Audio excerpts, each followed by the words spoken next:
They pledged at the last two elections and they firmed this pledge up.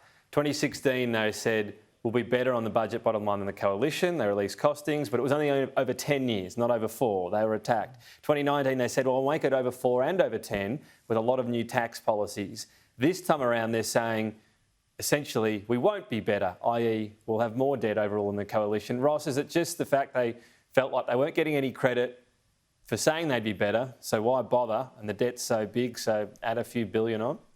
Yes, absolutely. So here is the point with both parties, right? So both parties have exactly the same strategy when it comes to economic management, and that is to hope like hell that the economy grows faster than their spending grows. Now, this is an astonishing thing to do because remember that half of the government's money comes from PAYE taxpayers. So the economic policies of both are also predicated upon having more people in work. Now, you've already got close to record unemployment. And so from that point of view, how many more people can you actually get in work?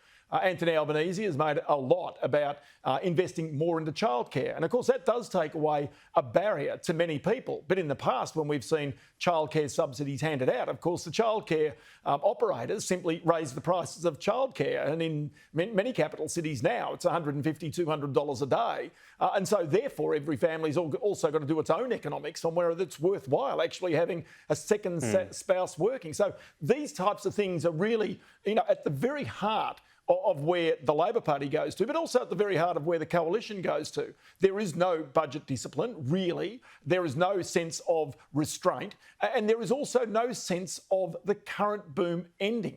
Now, this is something, given the fact that the Reserve Bank, even on Friday, has warned about rising interest rates and the prospect that it could harm share markets and harm property markets if they have to raise rates too quickly, and really gave that warning. So, as I say, the budget and indeed the policies of both parties is certainly predicated on the good times rolling for a long, long time into the future.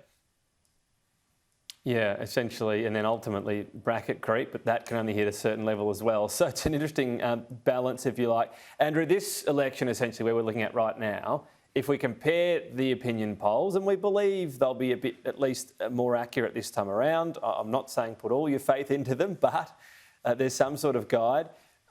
Scott Morrison's lost voters since 2019, so this election is about whether or not he can win them back. Who do you think they are, and how do you think he wins them back? Well, it's going to be extremely difficult. Obviously, when you go seat by seat, you've got to have your campaigns there, and they will depend on local factors, obviously. But also, I think Albanese is much more awake than Bill Shorten was, being outflanked on that, particularly in Queensland, for instance, where Labor lost the last election.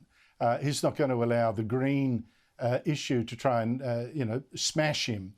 For instance, I noticed in his ad that it was released yesterday, he didn't even mention global warming. He did today in his presser, but not yesterday. I don't think he wants to go out on that limb as much as he can. But also, this is where the Liberals have made a mistake. They've narrowed the difference there. So it's hardly an issue that they can go and whack the Labor Party on, particularly with all these climate independents running against them.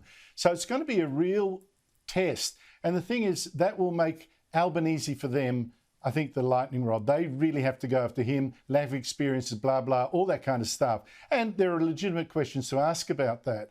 But I don't know that Albanese is quite the sitting duck that they think he would be. I think there are big questions, I have to say. And why it's important to go to what's in, what are Albanese's instincts is this. You can have all the policies you like, but you have a look now. What are we judging Scott Morrison on over the last 3 years? It's got nothing to do with the policies he put forward at the last election. It's got to do with things like, how did he handle the bushfires?